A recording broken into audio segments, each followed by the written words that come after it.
All right, so diving in, deep dive style, into the myth of Oedipus today.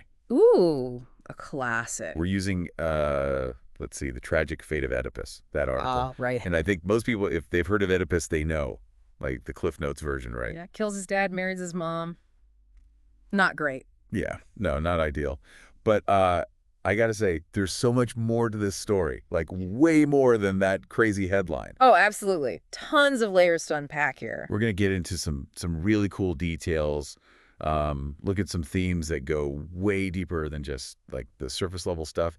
And honestly, I think it's worth thinking about why this myth still like gets to people even today, you know? Totally. It's stuck around for centuries, and there's a reason it gets these huge questions, right? Like fate, free will, what does it even mean to be human? Big stuff. Big stuff. So let's start right at the beginning with that prophecy. You know, the one that's hanging over Oedipus basically from birth. Okay, sets the whole thing in motion. Just imagine, right, you're told you're destined to kill your father and then marry your mother. I mean, like how do you even wrap your head around that? Yeah. I mean, Oedipus's reaction, it makes total sense. He freaks out. You would. Exactly. He wants to get as far away from that fate as possible. Run for the hills. But that's where the real tragedy comes in, and honestly, it's where the brilliance of the myth is, too. Because every single thing Oedipus does to avoid that prophecy, it actually ends up driving him towards fulfilling it. Oh man, it's like stepping on the gas when you're trying to hit the brakes. It's brutal. The ancient Greeks called it dramatic irony, but I mean, it's more than just like a literary device. It shows how they viewed fate, this power it had over people. It's like no matter what you do, the universe has a plan. Right. Like it's almost like it's already written in a way. Okay, so Oedipus, he does what he thinks he needs to do. He runs away from what he thinks is his home, trying to protect the people he thinks are his parents. Right. Right. Trying to break free from that horrible prophecy hanging over him. And then he gets into this fight on the road, kills a guy, just like in a fit of rage. Out of the blue. And come to find out, that guy, that was his real father. I mean, talk about tragic irony. It's like, it's almost too perfect, the way it unfolds. And of course, that's not even the end of it. He ends up in Thebes, solves that whole riddle of the Sphinx thing. They're hailing him as a hero. Big parade. Everyone's loving him. And then he marries the widowed queen, Jocasta, who, surprise, is his mom. It's brutal. Layer upon layer of tragedy. You almost have to admire the Greeks for coming up with this. Right. Like, it makes you think, like, what was going on with these philosophers? You know, always debating fate versus free will.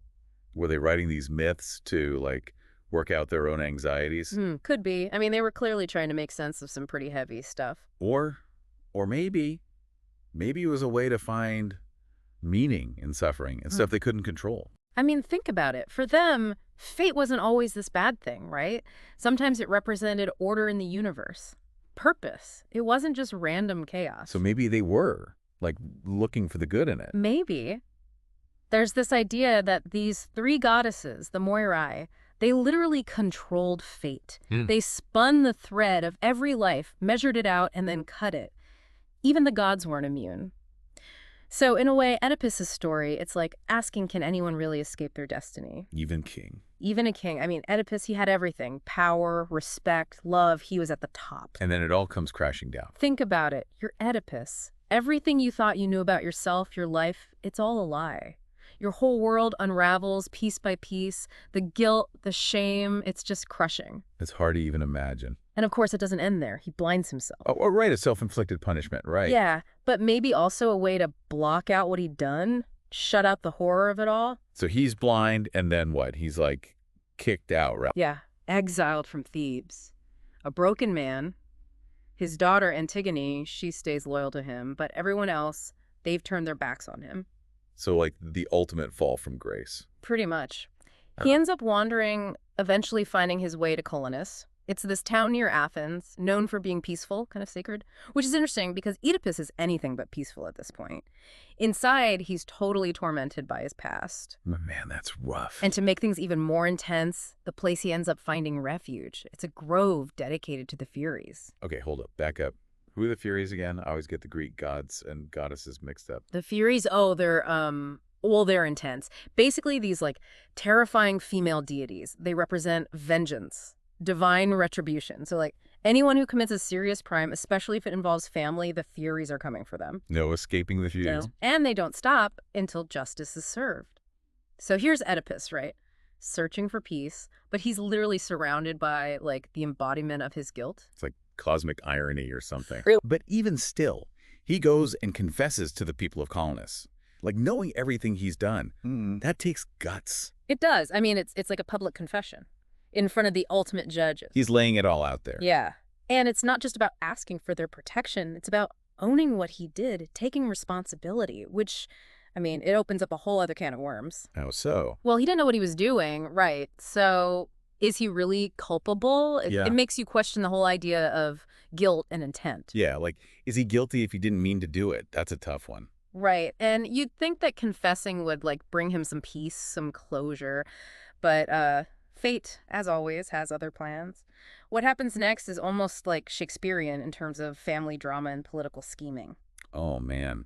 So it's about to get messy. Oh, yeah. Remember Oedipus had 2 sons, Polynices and Athens? They were supposed to, like, share the rule of Thebes after he was exiled. Well, guess what? Sharing didn't go so well. Not even a little bit. So last time, we left off with Oedipus confessing to the people of Colonus. Right. Right. You'd think that would be, like, the big moment, the peak of the story. Yeah, you think, okay, that's got to be it. The truth is out. What else can happen? But really, it's just, like, the start of a whole new chapter. That's part of what makes this myth so gripping. Like, you think Oedipus has hit rock bottom, and then bam, there's another layer, another twist. It just keeps going. And it's not just about Oedipus and his fate, right? It's about family, about the consequences of choices, the ones we make on purpose and the ones we don't. Yeah, all that messy stuff. Exactly. And speaking of messy, those sons of his, back in Thebes, they're not exactly making things easy for him, are they? Oh, no, not at all. So remember Oedicles and Polynices? They were supposed to rule Thebes together after Oedipus was exiled. Right. Well, that power-sharing thing, it goes south real fast. Shocker. Right. They turn on each other. Each one wants the throne for themselves. Turns into this, like, full-blown civil war. Brother against brother. Yeah, like a horrifying echo of Oedipus's own past. So you've got this war going on, and then, wouldn't you know it, another prophecy pops up. Of course. Because why not? And this time, the oracle's saying Oedipus, the guy who's been exiled, the guy everyone thinks is cursed, he's the key to stopping the fighting. Like fate is just toying with him at this point. He runs from his past, tries to hide, but it always finds a way to drag him back in. So now you've got this prophecy, and everyone wants a piece of Oedipus. Yeah. They're all trying to use him for their own gain. Right. It becomes this power struggle between the people trying to manipulate Oedipus and Oedipus himself, who's finally starting to, like, take control of his own life. It's like he's finally saying, enough is enough. Yeah, exactly. Like, I'm not going to be your puppet anymore. So you've got Creon, right? He's the king of Thebes now, and he shows up in Colonus, all friendly, acting concerned, but really he just wants to use Oedipus to get what he wants. Total manipulation. And then you've got Polynices, one of Oedipus's sons, who comes to beg for his father's help in the war against his brother.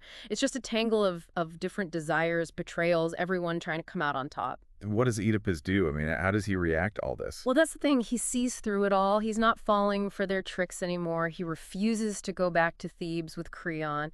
And instead of giving Polynices his blessing, you know what he does? What's he do? He curses him.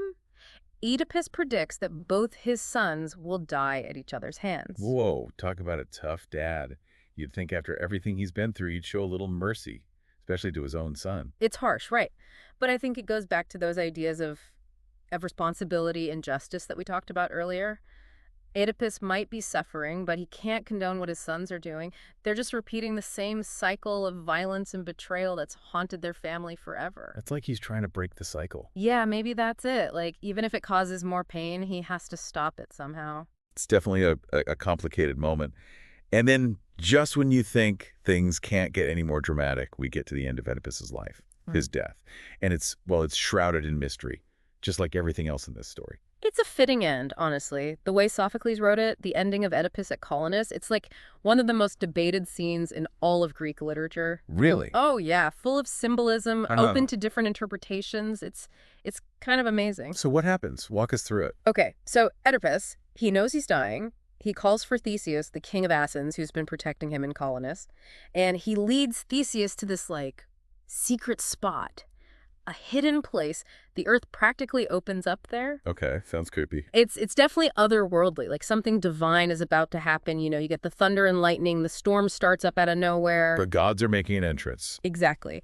And then Oedipus, he says goodbye to Theseus and his daughters. He tells them that his grave will protect Athens, but they have to keep the location a secret. Only Theseus and whoever rules after him can know where it is. And then he's just gone. Gone. Like what? Poof. Pretty much. Some people say the earth swallowed him up. Others say he ascended into heaven. Sophocles, he doesn't tell us. It's left deliberately vague. So, like, his story's literally swallowed by the earth. You could say that. And we're left with all these questions. Did Oedipus find peace? Did he finally escape fate? It's up to us to decide. Man, that's heavy. I'm feeling all these, like, conflicting emotions right now. Yeah. Awe, pity, confusion. I get it. It's not a simple story. There's a lot to unpack. So before we, like, go too deep into analyzing the ending, let's just take a minute to appreciate the emotional power of this myth.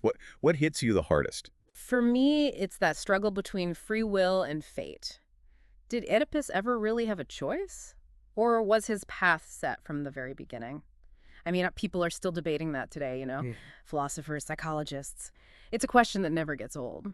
It's like, are we really in control of our lives, or are we just playing out a script that's already been written? Yeah. So here we are, like the final act of our Oedipus deep dive. We've gone through it all, right? The prophecy, those tough choices he had to make, all the crazy stuff that happened that he didn't even mean to do, Yeah. exile, his sons coming back, and then that ending. It's just, I don't know, this story, it's like thousands of years old, but it still feels so real. I know, right? It really gets under your skin. That's the power of these myths, these Greek myths. They weren't just, stories to entertain people. They were about exploring what it means to be human, like grappling with these huge questions that we still ask today. Exactly. Like fate versus free will. Yeah. Figuring out what guilt even is, all that complicated family stuff.